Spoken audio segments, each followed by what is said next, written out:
What's up? Redefining Black Masculinity from stereotypes to strength and authenticity.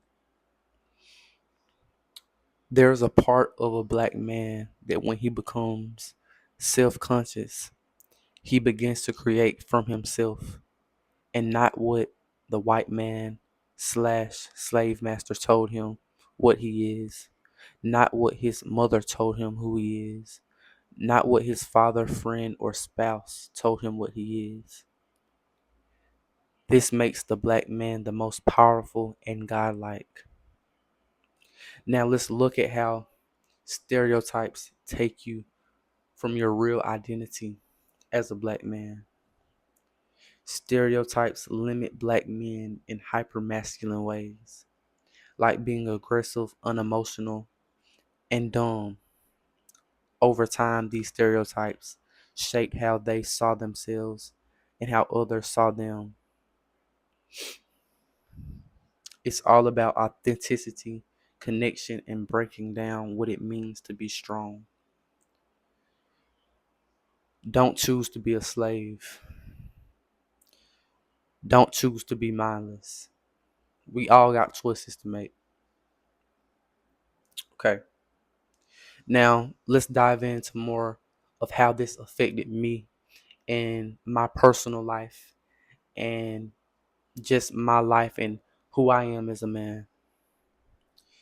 Growing up, I was always constantly questioning what a man is, how much of a man I am, and constantly looking for what it really looks like to be a man.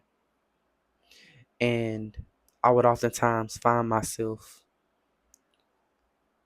being a different person every day. Was I the player, the street nigga, the nice guy, the athlete? And quickly I started to realize that my whole personality, or the whole way that I was trying to define masculinity, was through pleasing women, trying to attract women, and trying to please and be accepted by men. And what this made me understand is that I would look everywhere else but from where who the man I am. I was looking everywhere else but to who I was. I wasn't looking to myself. I was looking to others to be more of who I was. And that was a huge problem in my life. And I'm understanding now that it all comes from when you create from within yourself, that makes you the most powerful man, the most influential man, the man that can just do the most. And you're essentially in the likeness of God when you're creating from within yourself, because God made you not to be like every other man, not to be replicated, not to try to be like other men and be like somebody else. He created you to be like him. And that means he created you to be a creator. And even outside, if you believe in God or not, you're the most powerful when you can create from within yourself, when you're not copying anybody, when you're not trying to steal um somebody's persona or identity or their personality. The most powerful men that did the most for the black community were the men who had their own ideals, not men who copied other men, right? And it's okay to take value and knowledge from a man, but not to try to be a whole another man. You can't be something outside of yourself, and people can see when you're trying to copy other people and be like other people. But a stronger and more powerful question is, how does this affect you? Anybody that's watching this video, how does this affect you as a black man growing up? How did your mother tell you how to be a man? How did your father tell you how to be a man? How did your friends tell you how to be a man? How did just people around you, how does your environment tell you how to be a man? And then how did you tell yourself how to be a man? At the end of the day, we're all trying to be somebody. We don't want to have a mediocre life. We don't want to be um just like everybody else. We're all main characters in a way. And I don't like to use that type of language, but in a way we all are unique. But it just takes it's very few people who can go that deep within themselves to truly be different. Because most of us, all of us want to be different, but a lot of us are too scared to be different. We're too scared.